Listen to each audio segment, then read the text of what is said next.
Сайн байцгаана тулгын согт автоморол. За өнөөдрийнхөө боссын явдлыг ярих гэж бэлдээд сууж байна. За өнөөдрийн маань боссын явдлаар бас нэгэн гонигтай, харуулсалтай. За тэгээд учир бүтүүлэг ийм хэргийн талаар ярих гэж байна.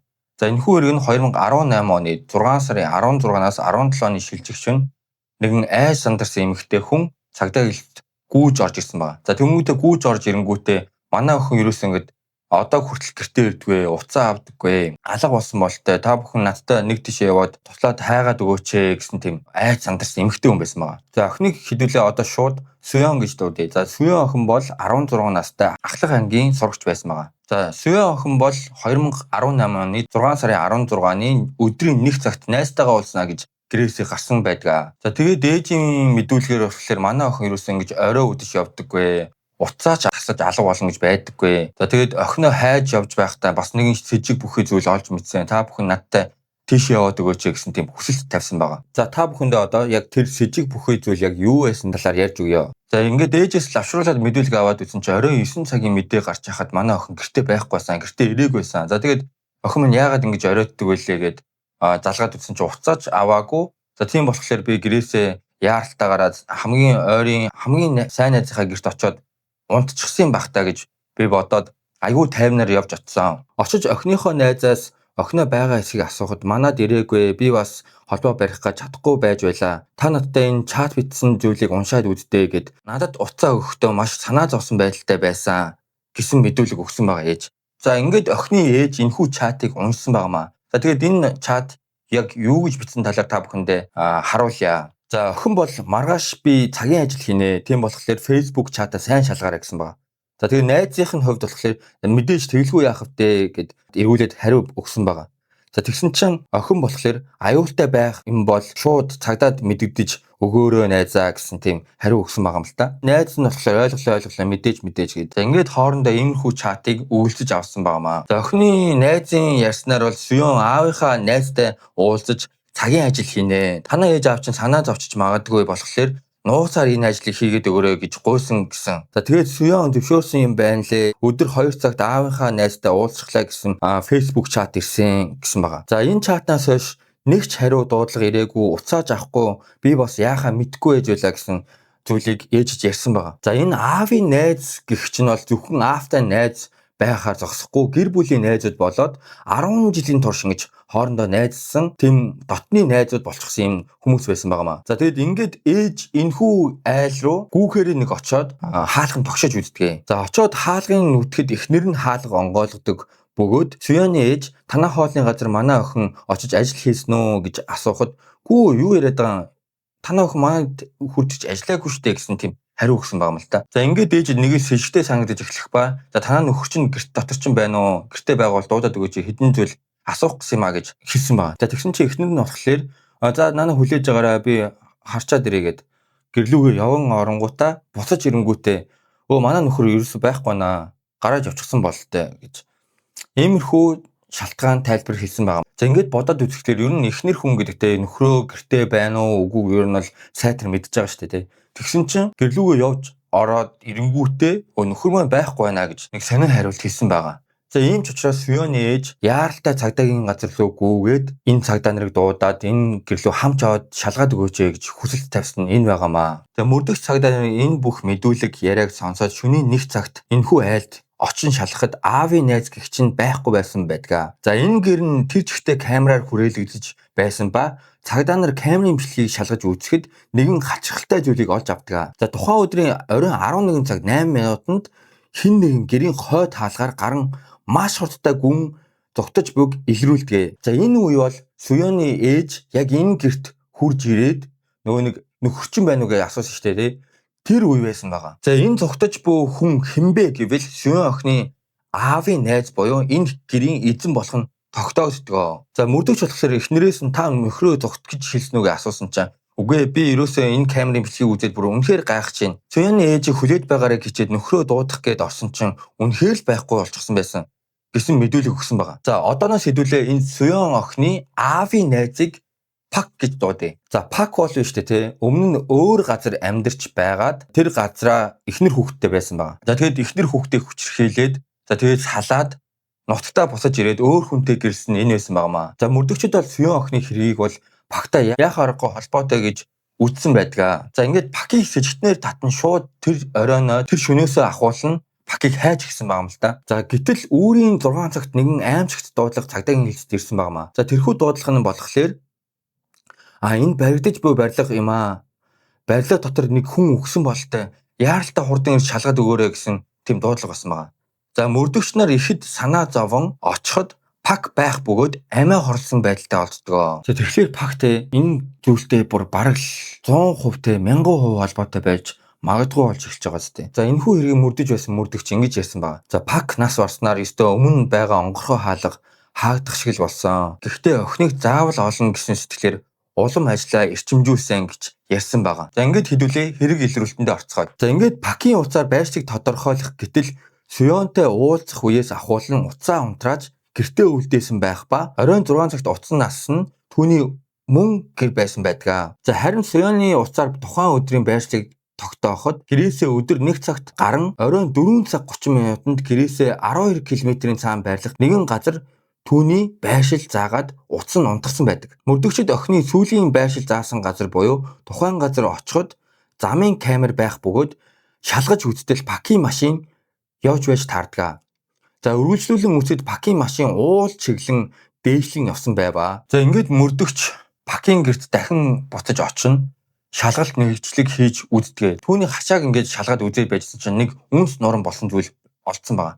За тэгээд тэр үнс нуран болцсон зүйлийг шалгаад үзсэн чинь юм хувцсны товч болдог гэсэн зүйл олддог. За энэ товчийг хурааж аваад мөрдөгч Пакийн хашаа байшингийн камерыг дахин шалгаж үздэг. За ингээд шалгаад үзсэн чинь тухайн хэрэг гардаг өдөр буюу 6 сарын 16-ны оройн 5 цаг 41 минутанд Пак машинтайгаа хашаа байшиндаа хурж ирэнгүүтээ машинаасаа шууд буумагцаа нэг хувц болтой зүйл шатаасан байгаа. За ингээд шатаасныхаа дараа өөрийнхөө машиныг бүр айхтар сайхан угаагаад гэрлүүгөө яван орсон байдаг. За мөрдөгч бол энэ товчийг яг хэний хувц байсан, юун хувц байсан талаар шинжилүүлэхийн тулд шүүх шинжилгээний багийг дуудаж, за тэгээд шүүх шинжилгээний багийнхан охины ээж аав болон найз дээр очин энэ товчийг таних уу, энэ товчны эзэн Сёон байх магадлалтай юу гэж шалгаж асуутал охины нөгөө нэг сайн найз гэдэг байгаа шүү дээ. Тэр охин энэ Сёон охины өмдний товч байна гэж хэлж өгсөн байгаа. За тэгээд шүүх шинжилгээч гэсэн шалгаад үзсэн чинь охины ДНХ тэр хувцсны товчноос илэрсэн байдаг. Тэгэхээр манайхан боддоо Сёон охины өмд яахлаарэ Пакт байгаад Пак тэрнийг шатааж идэг л дээ. Тэгэхээр Пак бүр Сёон охиныг яасан ч байх мод тийм магадaltaй болж эхэлж байгаас аимшигтай. За ингээд хэрэг нэг л бишдэж эхэлсэн байгаа. За Пакийн машиныг шалгаж үзэхэд хар хайрцаг унтраасан байх ба түүний машины араас хадуур гарч ирдгээ. За хадуурын иш буюу бариулнаас ДНХ-ийн шинжилгээ авч үзэхэд Сёон охины гарын хөлс илэрдэг. За үүнээс үзэл Пак охиныг хадуураар ууланд ямарваа нэгэн зүйл хийнэ. За тэгээд энэ хадуураар чи юм хийгэрэй гэж дагуулж авсан байх магадaltaй болж таардаг. За тэгээд мэдээж Пак охин хоёр энэ уул өдөө чиглэж явсан гэд тодорхой болсон болохоор за тэр уулыг самнаж эхлэхээр болдгоо. За энэ уул бол маш том уул. Энэхүү уулыг самнах гэж нийт 50000 хүн оролцсон байна. За тэгэхээр бодглохлоор бүр амар хүн оролцсон байгаа сте. За тэгээд энэ самналтанд дрон, нисдэг тэрэг, за тэгээд 50000 хүн одоо нутгийн хүмүүстэй бүгд оролцсон байгаамаа. За ингээд хэрэг эхлээд 9 дахь өдөр уулын оргил буюу орой хэсгээс нэгэн цогц олддгоо. За цогцыг олох үед нүв нүцгэн дотоодчгүй байдалтай байх бөгөөд хин гэдгийг нь бүр тодорхойлох боломжгүй. За тэгэнгүүтээ цогцны толгоон хэсэг баг ингээд их биенээсээ салах шахуу болчихсон амар муутчихсан байсан байгаа. За тэгээд хамгийн хачирхалтай нь энэ цогцыг олоход үсийг нь тэр чигт нь хуссан байсан байгаа.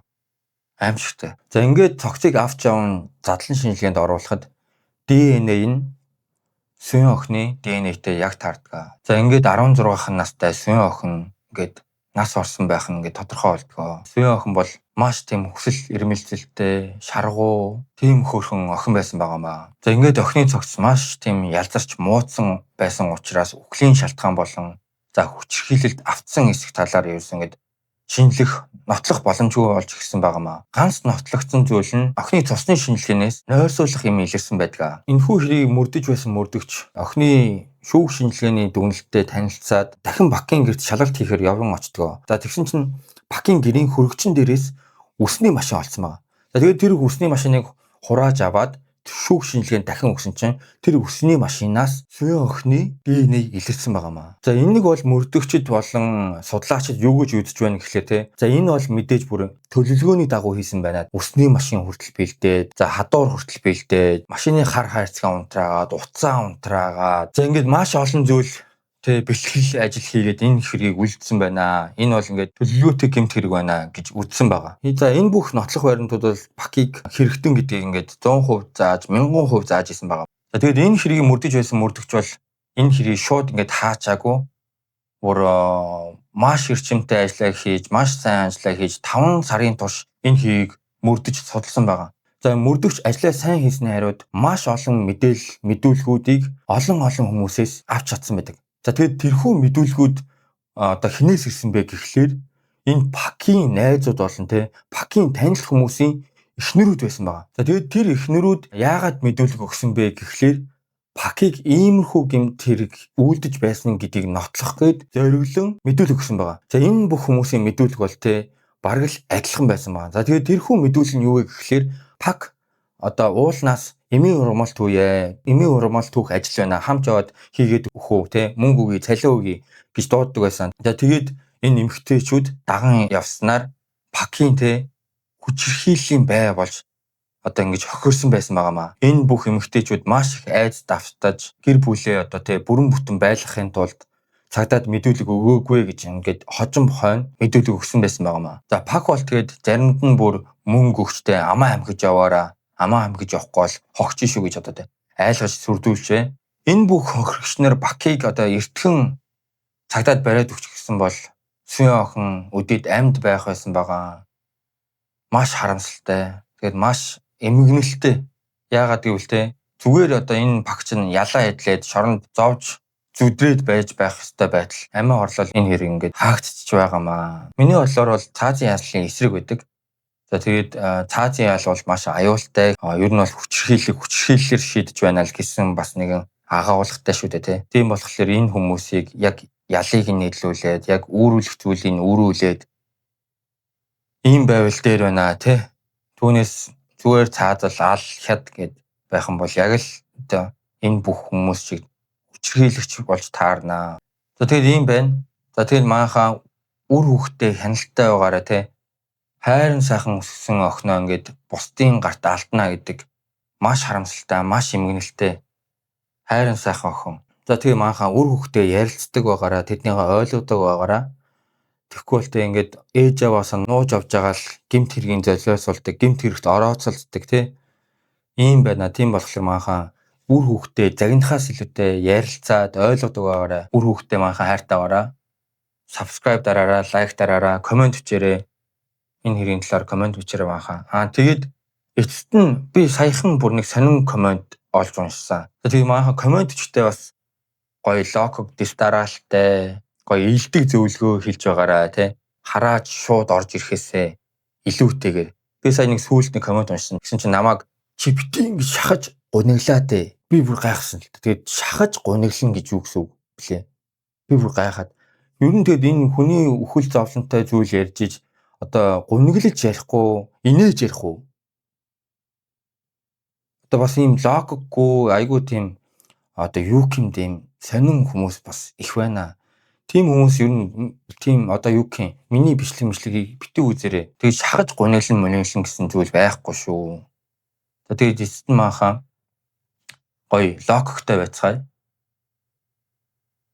Лайк дараарай, subscribe дараарай. Баярлалаа. Үр хүүхдээ хайртайгаар манайхаа.